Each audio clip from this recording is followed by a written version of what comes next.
And we're live. Hello, welcome. How's everyone doing today? Where are you all coming in and tuning in from? We are here today to talk about .NET Aspire. I want to talk about some different things that you can do with it. We'll talk about what is .NET Aspire, plus the two main components for it. The other thing that we're going to talk about is a couple applications that we use here and how Aspire is tied to those. We've run into some technical difficulties earlier today, so we're not going to have the demo about updating eShopOnWeb for the database. That I will save for a separate video. But for the rest of the demos, we should be good to go. What are we waiting for? Let's talk about .NET Aspire. So, what is .NET Aspire? This is something that you may hear me talk about often, especially now that it's in a spot where you do such great things with it. Think of it as you're dealing with orchestration C#. So that means that I'm not working with Docker files. I am not working with Docker Compose files. Not working with YAML. I'm working in C#. Way too excited over orchestration in C#, but the thing is, it makes it so that I can stay within my tooling, manage the orchestration in addition to my code without having to go between C# and YAML brain. Now, as a polyglot, you might understand this. Switching between languages, sure, it's something you do, especially if you deal with it often, but that context switch can be a pain sometimes. So, did somebody say orchestration in C#? Sign me up, I want to see how this works. Well, when I did that, it became a tool that I use in all my projects. It allows you to build observable, production-ready, distributed apps. Some of the apps that you'll see today, so I'll show you. eShopOnWeb is pretty simple. It's got a website, it's got an API. It doesn't have yet, it's a database. It has a database running locally, but I'm going to be adding that into our Aspire setup. That will be a blog post in a separate video, but this allows us to build something that small. Or we look at eShop and Service Bus, which has a lot more dependencies. Now, when you see this, where we're talking about distributed apps, and we're talking about orchestration, that means you know containers are there. If there's anything you know about me with code, you know that I do not like installing all my tooling on my machines bare metal. I don't want to have to install SQL Server and Postgres and MySQL and RavenDB and MongoDB and Azure Cosmos DB. I don't want to install all these tooling things on my machine. That gets to be chaos. Same thing with the different languages, the different versions. At least with Python, I have virtual environments. But using C#, and sometimes I have clients that have older .NET versions, even with .NET Framework, it gets chaotic trying to keep it all straight, containerize it where you can. With .NET Aspire, it's code first. So we're going to look at some code. I've got some C# stuff to show, which will be neat. And it's got that single source of truth. Your code is right there, your containerization is right there, your resources that it needs, everything is right there in the C#. And you're working with a unified toolchain, so I don't have to pull out, okay, well, I can use Visual Studio Code to write my Docker files and Docker Compose. Then I have to do some stuff to deploy. Yeah, but some days I'm dealing heavy lifting and I need all my tools, and you know what? I don't have to change to a different tool set to use .NET Aspire. I can use my .NET stuff. Most of my clients are .NET, so .NET 8, .NET 9, and now with Aspire 9.4, there's .NET 10 preview 5 or later. So, .NET 10 coming up in November. This is why you're going to start hearing about it. .NET Aspire, you can do this, again, with Preview 5, but it is with Aspire 9.4 and higher. Now, this OCI compliant container stuff. So the demos that I do here are typically Docker, but it's not just Docker. You can also use Podman. And then when it comes to IDE, you can use Visual Studio Code, or JetBrains Rider. Maybe you use all three depending on your environment. You know, I have some teammates who are huge fans of Rider. For me, I spend a lot of time in Visual Studio Code and some time in Visual Studio, but with the tooling getting better, spending less time in Visual Studio and more in Visual Studio Code. .NET Aspire works in all these. So with .NET Aspire, you can launch your code, you can run your code locally, you can debug it, asterisk, of course, and you can deploy. I don't have a demo for deploy because the projects that I'm working on do not support the publishing and deploying, but that's fine. We'll save that for another post. The debug is asterisk on purpose because teammate and I are on a project right now where we're using Blazor and doing some hot reloading. And hot reloading with Blazor and Aspire, it can be not there. It doesn't work well. So debugging is going to be your mileage may vary experience, but for the most part, I have no other issues with debugging. So if I'm setting breakpoints in my code and then running it in my Aspire, it drops into the debugger just fine, except for Blazor. Now, .NET Aspire has integrations, extensible APIs. Let's talk about what all you can get with it. By the way, it's only going to show some of the stuff because there's a lot. Things like Redis. Something you always hear me complain about is databases, all the different databases I have to support. Containerized them with Aspire. So there's SQL Server, Postgres. I know there's also RavenDB. We use it with the Service Bus stuff, Cosmos DB, for example. There's MongoDB. So there are a variety of things. The ones that I'm calling out here are things I may use in day-to-day activities.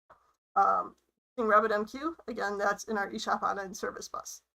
Using things like Seek, so that's structured logging. Have Aspire hosting Python I use in service bus as part of our RabbitMQ demo. Azure stuff, I wanted to point this out. I don't have full demos for these just yet. But I happened to notice them earlier today, and I was just like, oh, we need to do more demos. I do demos with Key Vault and Azure stuff for another topic, so stay tuned. We probably will have some Aspire demos showing the Azure stuff as well. I do call out AWS because I know many of my friends are also dealing with .NET and AWS. Note that Aspire does have AWS support in there for the Aspire hosting stuff. This is just a small window. Go to NuGet.org. I did a listing for Aspire.hosting, and this is just a snippet of what is available. There's a lot more. There's extensible APIs. That means you can also add more as well.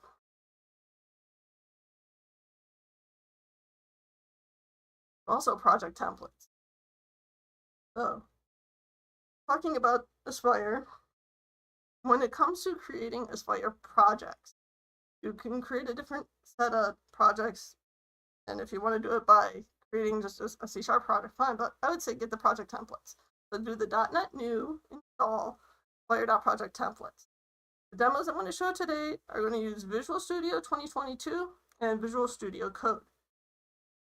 I do not have Writer installed, so I apologize.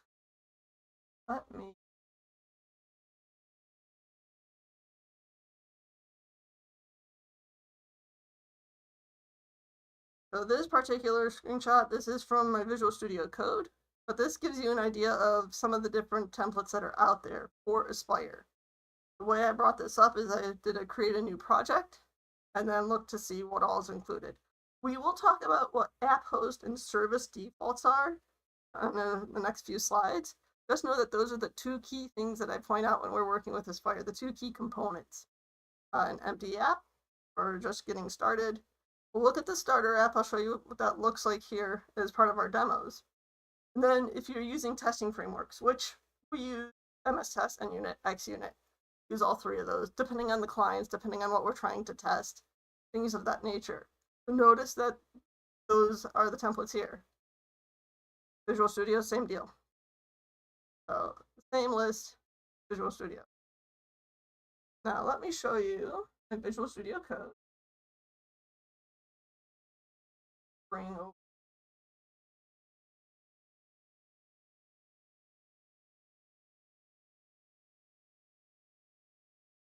Put onto the screen. Oh. So this is my Visual Studio Code. I do use a solarized view. I don't use Bright. And what I want to show you is what happens when we add a new project. So I'm going to bring up my command palette.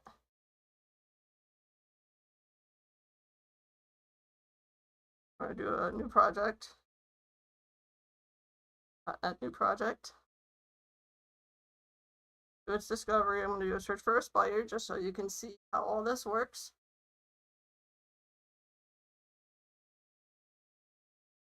I'm going to do the Aspire starter app so you can see what this looks like starting out. And I'll leave the default Aspire app one, we'll call it Aspire webinar. Enter default directory is the current directory, so that I'm okay with that.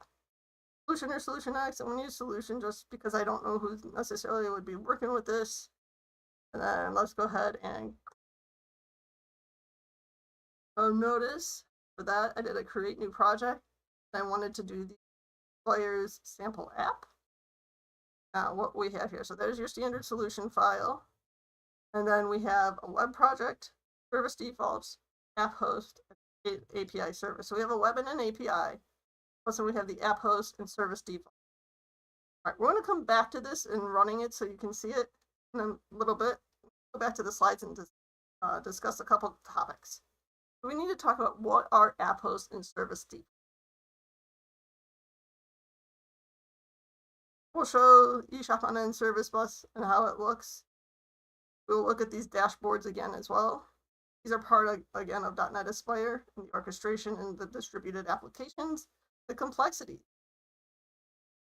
So you can see we've got some resources, we've got some other dependencies, sources where they come from. We have a Python script in there, sorts of things. But before we get to depth with the bigger project, let's talk about the concepts of AppHost and service default. But first, what's AppHost? You're seeing AppHost, whenever you create a new Aspire thing, there's a .apphost and there's the service defaults. But AppHost, so AppHost, think of it as that's your orchestrator. That's going to be your services, your dependencies, and any other resources. The more you work with .NET Aspire, the more you'll learn what the different resources are that are available, and then the more you'll end up in bigger systems and being able to orchestrate them. This is a sample AppHost. So AppHost, it's got its project. The orchestration is done in C#. Some things to note. So for our demo, this is eShopOnWeb. I know that because it's as small as it is. We have this thing called Seek. So we have an integration with .NET Aspire. So that's the Seek integration. Did some work with that, excluded from the manifest. And then you can see the lifetime, how long or how does the container look. We want to keep things like persistent storage and persistent containers. That's what we do. And you'll see we add our projects. Now this with reference and wait for. So we'll talk about what those represent. But note that public API and web are going to wait until the Seek resource is ready before they can start up. They rely on a reference from the Seek thing here, and they're going to wait for Seek to report healthy. Once it's healthy, good to go. Doesn't report healthy, takes a while. It just sits there and waits until you make it healthy. Now, that said, gotta point out a gotcha with this, because you gotta make sure your containers are running. Some people, this one, don't always start their systems with Docker or Podman running by default. You have to remember to start that system up. So if you go to run an Aspire application and you see things that are supposed to load and they're starting out unhealthy and they're not coming up in a reasonable amount of time, go to logs. Make sure that it's something that you're missing would be like start Docker. I've run into that one often. Happens. All right, so this is a sample AppHost. C# is probably something you've seen familiar before in terms of syntax. You see the name of, you see add project at type C, like that. So AppHost is the orchestration, but what are service defaults? Now this I'm going to caution you on. So service defaults include, think of extension methods. They allow you to do things like configure OpenTelemetry and add health checks. can enable service discovery. These are part of the service defaults. So there's a CS project, Extensions.cs file, but I can't stress this enough, and the docs can't stress this enough either. Do not include other shared functionality in the service defaults project. The service defaults project is specifically for making you aware of the service defaults and the extension methods out there. Now you can build upon those, that is fine, but do not toss additional shared logic in there. Only the things that apply to kind of extension methods.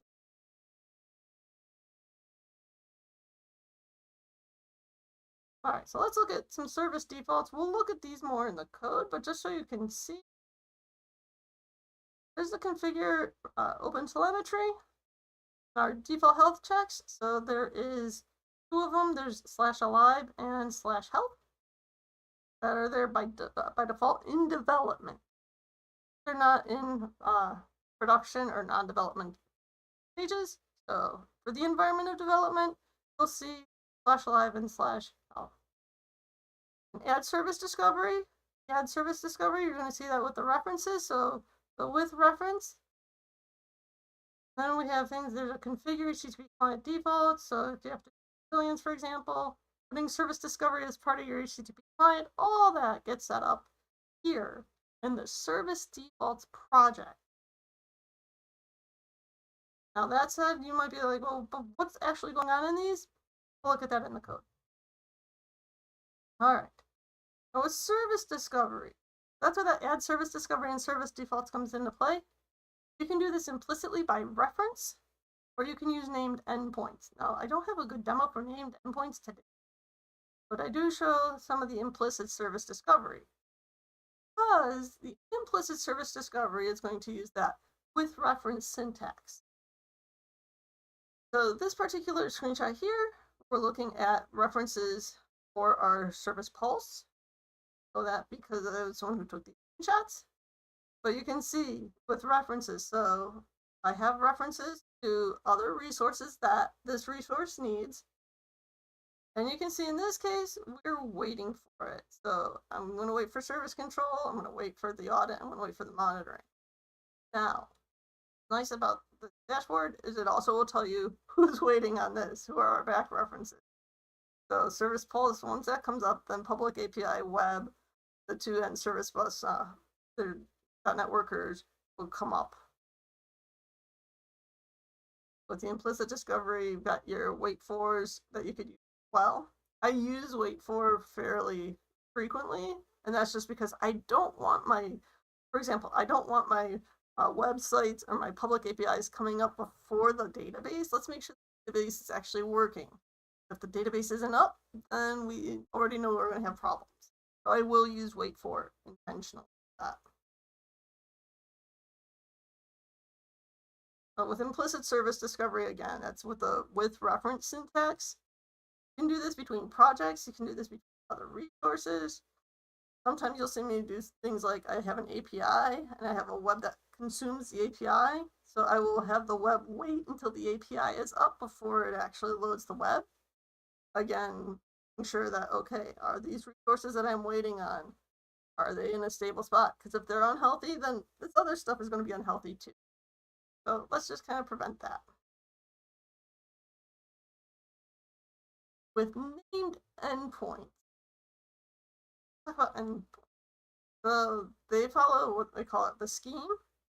So this is things like HTTPS. There's the endpoint name. Notice there's an underscore to that, and a dot and the service name. So what does this look like? So for example, we're going to go use the example of eShop and service bus. Had a named endpoint, we could say HTTPS or HTTP. Both of those are supported in the scheme. The endpoint is the dashboard endpoint, and the service is basket. That's what those named endpoints look like. You may see this syntax in app settings. If you're, what is going on there? This is what that syntax represents.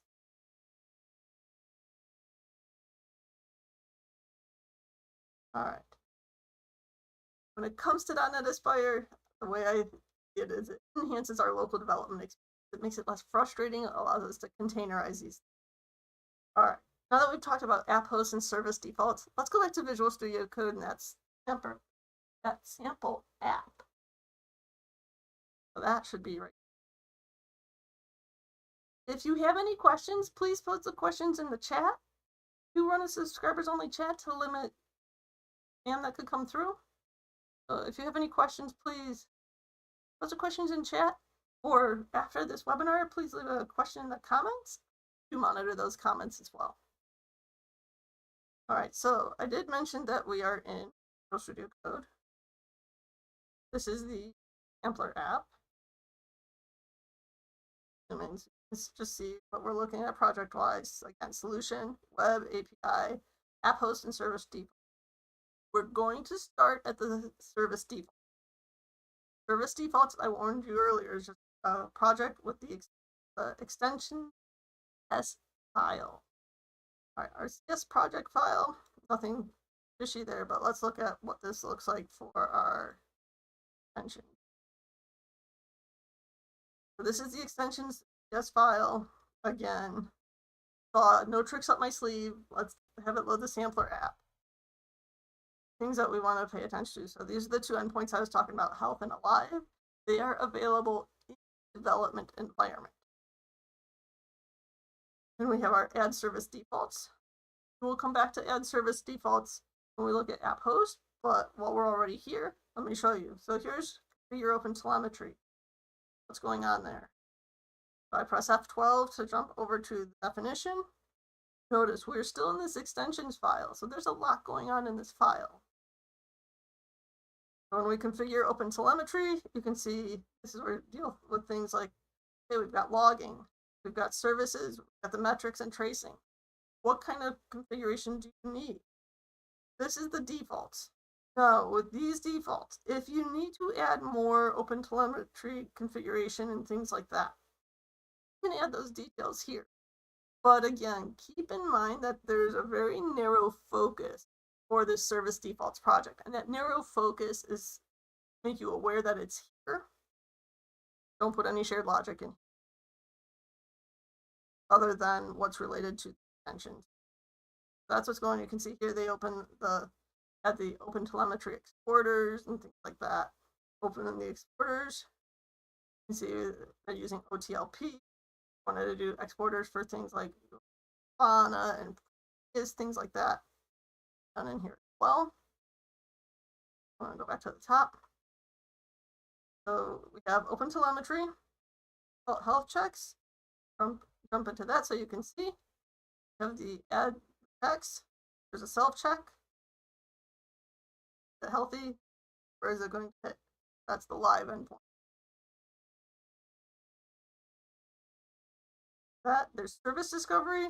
So just again, no tricks up my sleeve. When I press F12, this drops us into the service discovery, service collections extensions. Notice it goes into my temp. So this is something we don't need to necessarily be here for, but so you're aware that's what it does. Just to be client stuff. So service defaults, again, service discovery, health checks, OpenTelemetry, all here. Now let's look at the other half, which is the orchestrator, which is AppHost.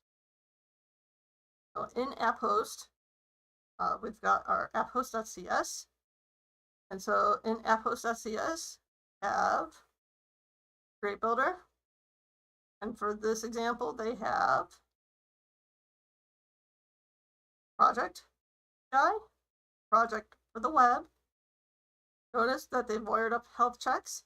So endpoints on those. We have external HTTP endpoints here. Like I do with some of my stuff, the web is going to wait for the API because we need the API, and then we're going to wait for the API. Now, just so you can see how this runs, we'll look at code here in a minute. I am going to bring up my terminal. One of my favorite features that is now part of Aspire 9.4 and higher is the CLI. Love the command line because I don't have to into my AppHost and do .NET run. I mean, sure I could, but so check this out. So if I want to CD into my Aspire Web AppHost, dotnet run. I could do that. Standard command line that you could see. Okay, this is running, not listening, URL down so you can my Aspire dashboard for this. Then we have a web, have an API service. I'm doing this the old way of going into the AppHost folder and doing the .NET run to bring up our Aspire. Some things to note. So you've got your resource name, got the state, got the source. So it could be pointing at a CS project file, it could be pointing at a Docker image or something else. We have some URLs that are exposed. We look back at the code to see what those meant. You can stop your containers, start your containers, look at the console logs. I'm going to go back to resources. So on the left-hand side, we have resources, console logs, structure logs, traces, and metrics. You can see what's going on with those. Now I'm going to go ahead and close this. And I'm going to I'm going to go back into my root, and just so you can no tricks up my sleeve, there's my VS Code and AppHost, service defaults, and web. That, and we're just going to do Aspire run. Check this out.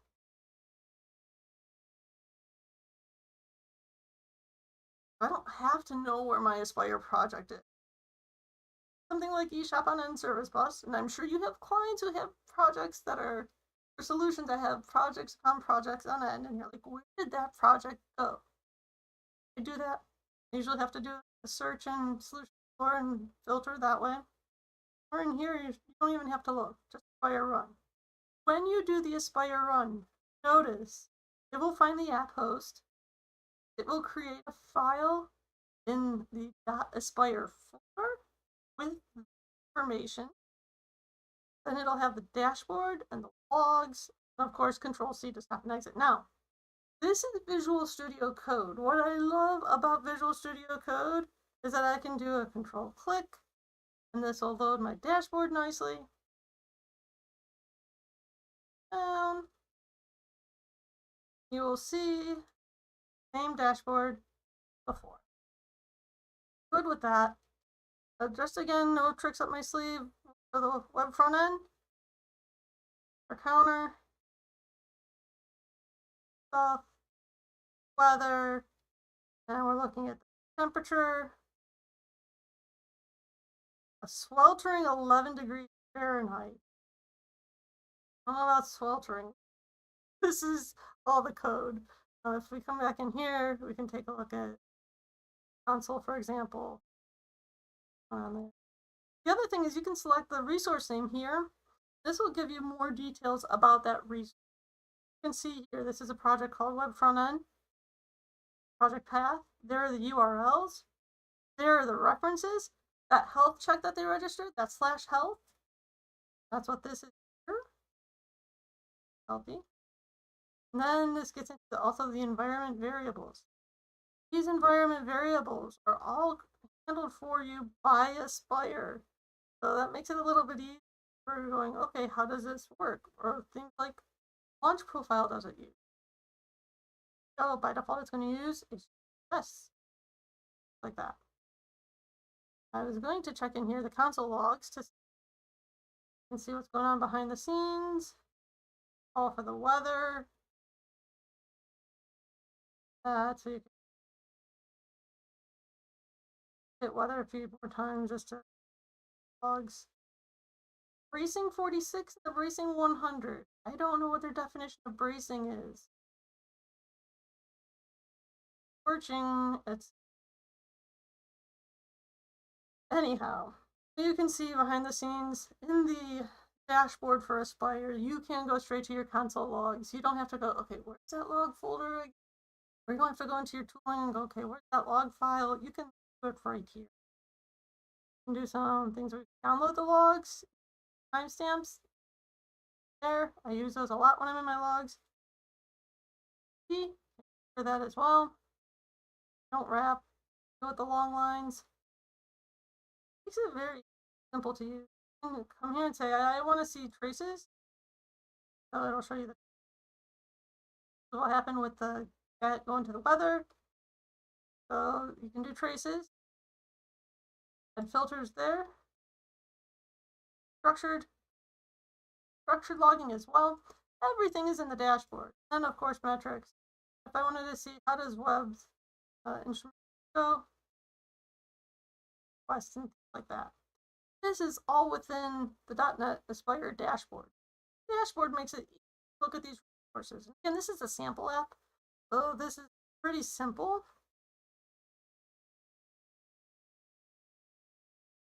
And you might be wondering, okay, so we have AppHost.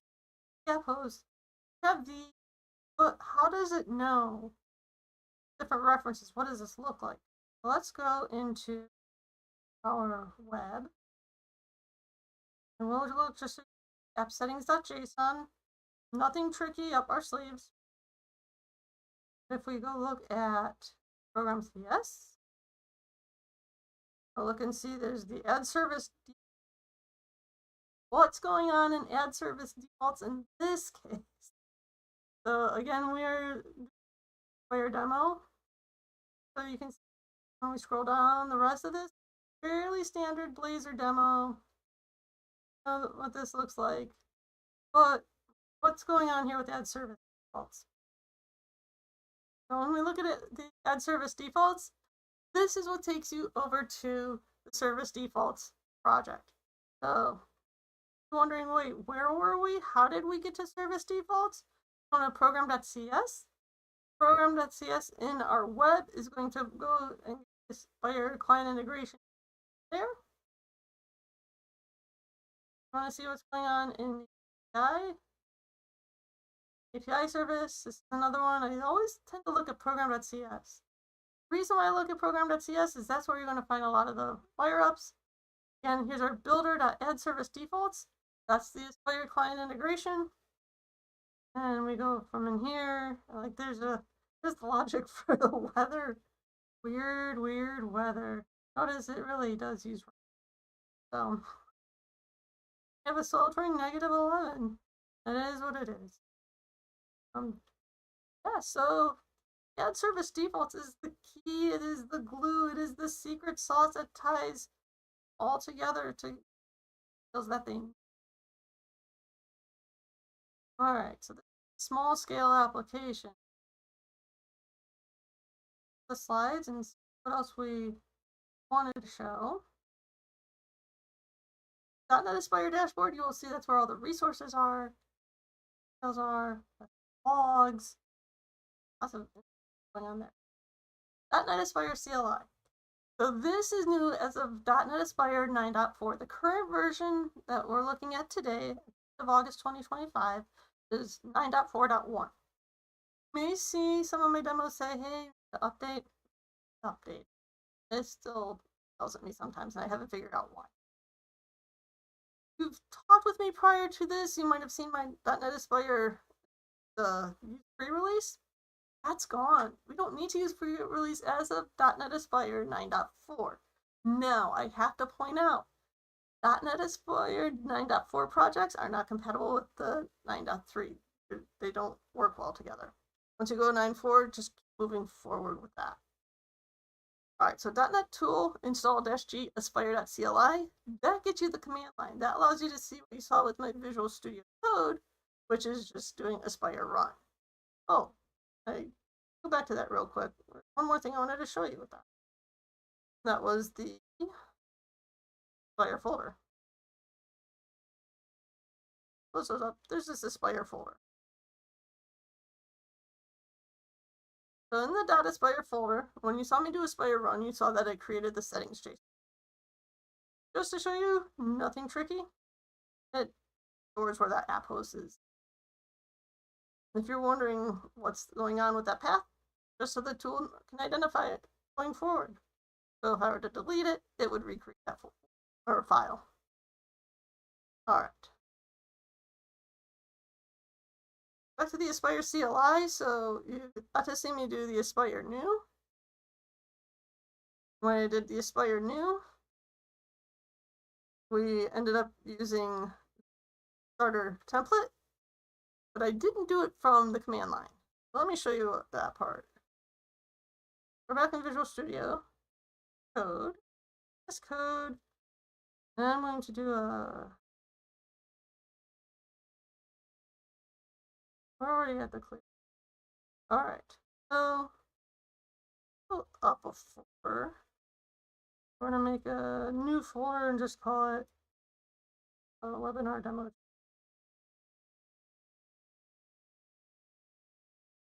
All right, so now we're gonna do an Aspire new. That way you can see Aspire new in action. I'm gonna close it. There we go. All right, so we're gonna do Aspire new. So you can Aspire new command line. I can select a project template. Now I'm gonna use the arrow keys on my keyboard. Navigate. Caught me mentioned earlier, what are AppHost and service defaults? If you have an application already that you're wanting to work with, probably just need AppHost and service defaults, and then map in the service defaults on the ones that need it. And AppHost and adding all the resources and the integrations and building the or orchestrating the containers and setup there. AppHost, maybe you just need AppHost for some reason. Typically, if you have just an AppHost, then that means you're not using service defaults. The service defaults, again, as we saw in web and public API, that's cost for the clients. So we kind of need to keep an integration tests. Those as well. You can get that's the X unit, N unit test. Like I said, I want a new starter template. Give it a name. Output path. Present working directory. Do I want to use Redis cache? You know what? Let's say yes. I want to create a test project. Sure. We're all about testing here at Nimble Pros. Test framework. My teammates prefer XUnit, so let's go with XUnit, please. And then a template version. Let's use 9.4.1. That's fine. That template version is your Aspire template. You can see when it does that. So then if I do a ls on that, let's cd into it so you can see the scaffolding. Again, there's the API service, AppHost service, defaults tests. Aspire new allows you to Aspire things from the command line.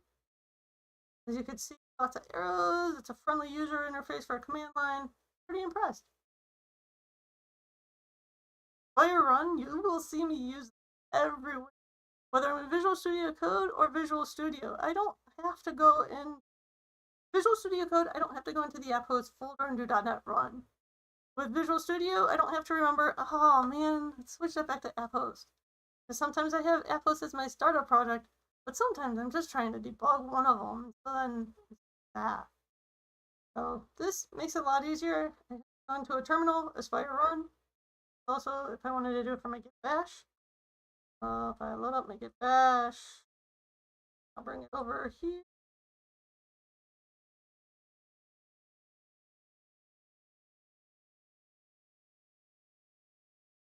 Over. I'm going to see that I have Aspire update branch right now because 9.4.1. But I can come in here just so you can see. I need to do a -a in there. See, there's a .NET Aspire folder already in there because this is what I was playing around with, but I can say Aspire run.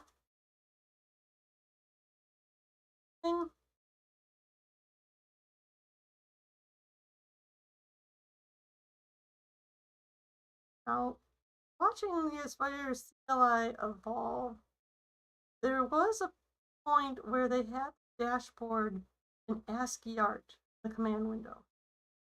Not there anymore, but they did at one point, and it was actually pretty neat. All right, so here's my dashboard. I can go that up. Now the downfall to my Git bash is that that is not a clickable link, so that makes me kind of sad in that regard. Can't just click on it and navigate. That's why I don't use that often, but it's an option. All right, well, I did that. I do use git bash for a lot of my command line stuff, so just so you can know that it runs. Yeah, Aspire run is typically what I'm using. Aspire add. So let me show you how Aspire add works. Got this on video just in case you weren't going to. Again, notice you're using arrow keys to scroll through to see what is available. I could use typing search what is available. So I'll show you what that looks like.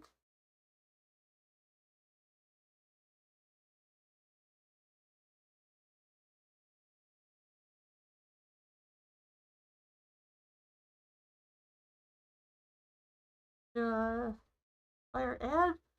You might be going, well, does this mean that you could add the service default in the AppHost this way? No. Aspire add is to add the integration. And so bring up a list like this.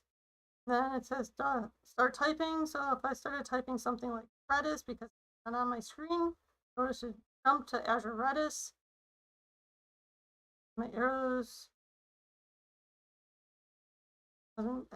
There's another Redis highlighted.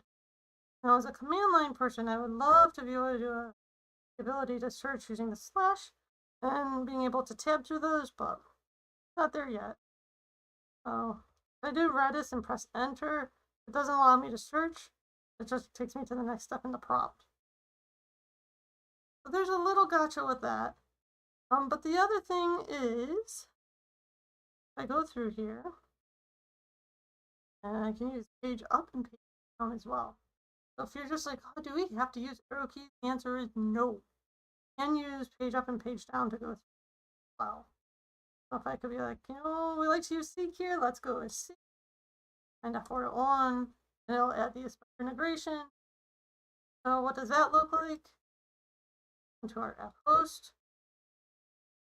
Look at my AppHost project.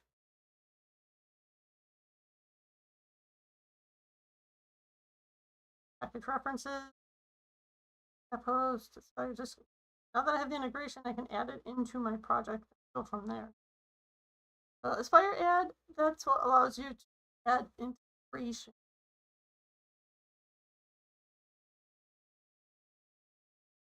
Aspire add. Now, Aspire Publish must have resources that support publishing capabilities. Let's do this. My Visual Studio has eShopOnWeb.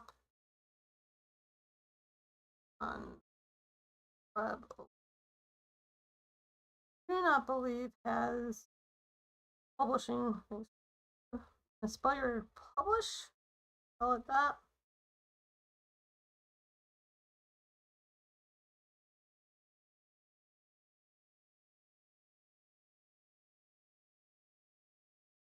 On there, and I'm gonna close other text. That's our AppHost for eShopOnWeb. This is the one that you see in the slides. Talk about a simple AppHost. I'm talking about. There we go. So it's going to check to see, can you publish it? If it doesn't have the publishing abilities, then it's going to throw an error like this. So I'm not really too concerned that.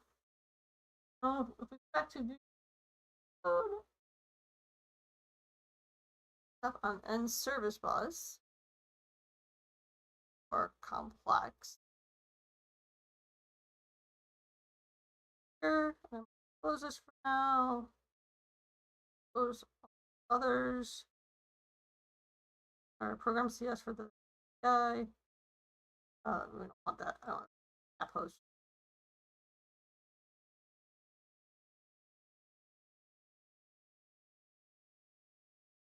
AppHost program. So you can see here we've got other resources, the parameter, our parameters that we're passing in. There's a lot going on. Player publish and see. This is using code, so you'll see a different terminal output maybe.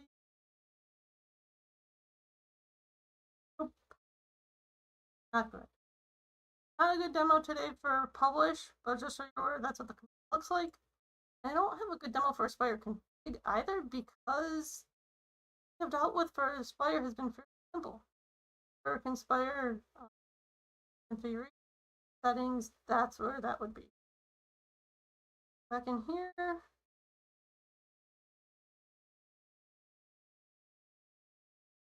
Aspire, there's new, run, add, publish.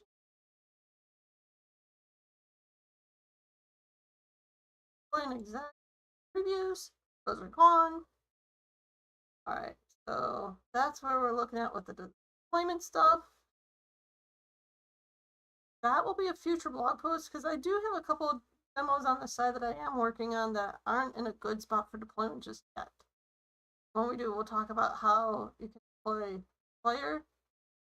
There is the deployment manifest. So this is going to talk about your projects and services, your environment variables, the things that you need for deploying.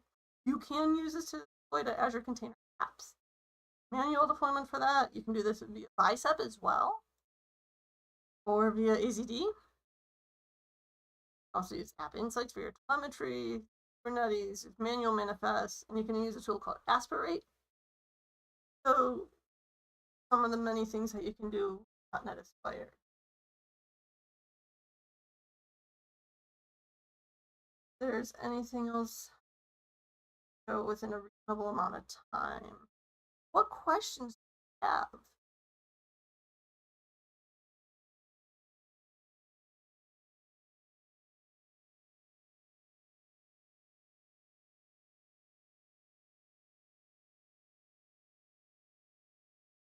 I'm gonna run stop on end service bus while watching the chat to see if questions.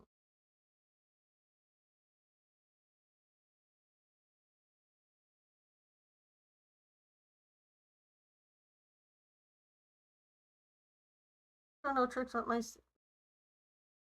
AppHost. Let's say 941 here. I told you sometimes you see this on the dashboard and I'm like, I know it's available. Only that you see me running today is 941, including the CLI with the updated .NET command.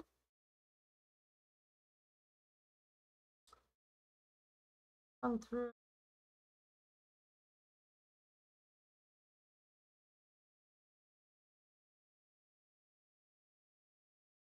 Once that runs, you'll see some of these things don't expose URLs, and that's completely fine. They don't need to. Their thing. The Python script. I have a Python script running in the background that is listening to RabbitMQ, a queue, and then we'll write to another queue. You can see what that queue looks like if we go into buses transport. User. I know it's in the code. I go into my queues and streams, a bunch of particular stuff. There's audit baskets and errors, a bunch of in-service bus, but there's payments. That's the one I'm usually watching for. Payments for those. There it goes. eShopOnWeb's like, not to. So hey, let's go shopping. Cup of tea. Let's have a cup of tea with friends. Out. Demo user. .com. Guess the password on the screen. I know, Google. I know. Now, got this thing. Notice here, payments. Now it's got a message. We know that Python is working. And here's our Python queue listener that I called. Details behind it. So it's a Python queue listener. In my scripts, it's the Python environment that it's working directory. Waiting for the transport, so it has to make sure that RabbitMQ is there, so it knows to listen for it. If we go look at the logs, nothing in the logs for it, other than it was waiting for it. This is not going to capture my prints, unfortunately, at least not there. Structured. There's database calls and things like that, but I wanted to say web.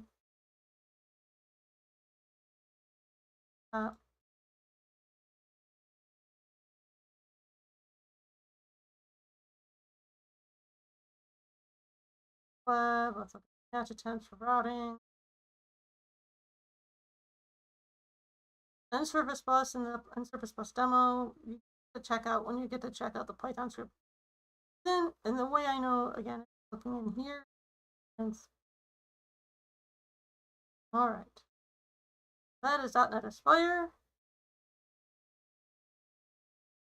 If you've enjoyed today's webinar, know that we do public webinars once a month. Our next few months are already planned out. We have topics here for event storming in September. In October, we're going to look at HTMX, how to make your web life a lot easier. November, of course, traditionally we talk about clean architecture with whatever the .NET version is that is releasing. So .NET 10 is not far off. Secret, if you do a search for .NET Conf, you learn more about what's coming in November. So November 18th, we'll talk about clean architecture with .NET 10. We'll talk about Ardalis's clean architecture template and any changes that are involved with that. And in December, we're going to talk about advanced testing techniques. So look at those. All of these webinars are now being streamed on YouTube Live, so as soon as I click end stream, they're still available. Any past ones that you use have also been moved to our YouTube channel. Any of those in our webinars playlist, or you can go to our website, nimblepros.com/on-demand-learning. On-demand learning page, suggestions for the different webinars based on a particular topic. That said, with these webinars, they're free. Sign up for them, though, if you want to get the email that goes with them. The email will give you a link to the video. In addition to that, it gives you a reach for that particular webinar. Nimble Pros Academy. So I've done a couple courses for work, clean architecture, a couple identity courses, decision records, some of the things that are currently available on Nimble Pros Academy at academy.nimblepros.com. These are not free. These are paid courses, but we get into some details, especially with that implementing individual accounts. Know that ASP.NET Identity can seem, but I will make it a little less scary. If you're interested in learning more, if you're interested in working with us at Nimble Pros, we are glad to collaborate with you and to work with you. We're a particular software partner, so we've talked about Service Bus and those things in the past. We'll help you work with that. And facilitate event storming sessions. I've done that with many clients so far. It is a fun experience, an interactive experience for understanding your notebook team. Right now, our slide talks about .NET 8 or .NET 9, and coming soon, .NET 10. If you need any help implementing CI/CD, help with that. Clean architecture, domain-driven development, software development, design patterns, concepts that we talk about often, software architecture. Anything we can do to help you or to help your team, please reach out. The URL is a bit.ly, but it takes you directly to our contact page. And I assure you there are other humans at the other end of that email and the contact page. And Michelle are great. They're awesome to talk with. So please feel free to reach out with them. We can also bring dev training to your team internally, so please consider reaching out. If you have any other questions, again, please either comments below, or you can, if you get the thank you email, if you reply to that email, come to me. I'll be able to answer your questions there as well. All right, thank you for tuning in today, and we will see you next time.